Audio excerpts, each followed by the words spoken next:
Let me show you how to remove this peak from this fence.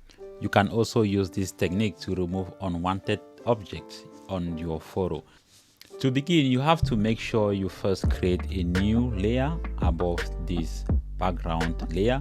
You simply click on this plus icon, or you go to layer, new, and then you click on layer. So the shortcut for it is shift plus control plus N. If you use this method, you can name this layer automatically, or if you don't use this method, you click on this plus icon, the layer will auto have the name layer 1. Press on B on your keyboard to open the brush tool. You can select the brush color here, any color that you want is okay. Increase the size of your brush to make sure it covers the fence, but it shouldn't be that bigger.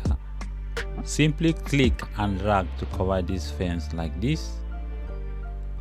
If it is a straight line, then you can hold down shift, just click once like this, you hold down shift and then you click on the other end to create a straight line. But that should be in case where we have a straight fence, but this one is not straight, so I don't advise you to go with that method. Ctrl Z to undo. So I will speed up this to save time.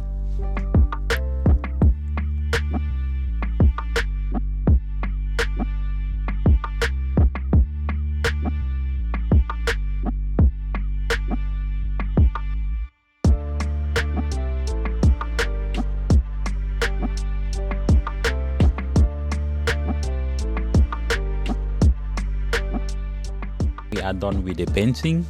You have to convert this into a selection by holding down Ctrl and then click on this thumbnail, or you simply right click on this thumbnail and then you go to select pixels to make a selection like this. Go to select, go to modify and go to expand.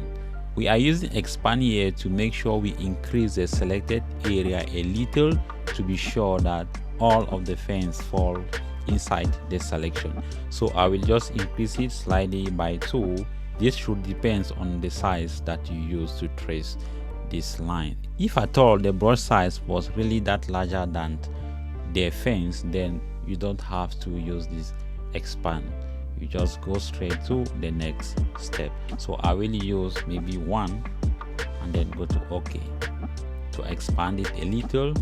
Now select your background layer, go to edit, go to fill, or you press shift plus F5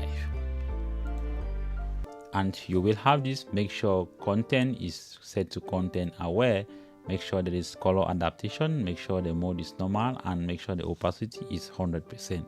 Click on OK. Uncheck this layer 1 to see the result. So this is what we get. Ctrl D or Command D to deselect. The overall result might not be that perfect. So if you have all these things, you simply create a new layer above this background like this one, and then you can use the clone stamp tool, or you can also use the patch tool. But if you are using the patch tool, make sure it is on the background layer. If not, it can't work. See that if I hold Ctrl Z, I deselect it, it has done a pretty good job here. I will go in again here, drag it to the area which is similar to that like this, and you release. Drag this one also to any portion similar to that one, and then you release. Do same here and you release. So what I like to use the most in doing issues like this, I will select the background layer and I will go in for what we call the spot healing brush tool. Spot healing brush tool is a good tool because it works like the content aware. Simply brush over that area and allow Photoshop to do its job. You see, it's better than with the clone stamp tool. Do this. So I will speed up the process to save time.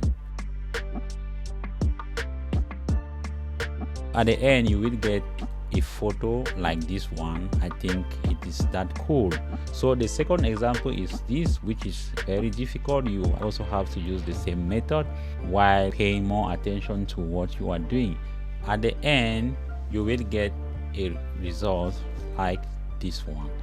That is it for today. If you enjoy watching this video, don't forget to let us know in the comment. Don't forget to like, don't forget to share, and if you are not already a subscriber, please don't forget to hit on that subscribe button and ring the bell so that you won't miss anything.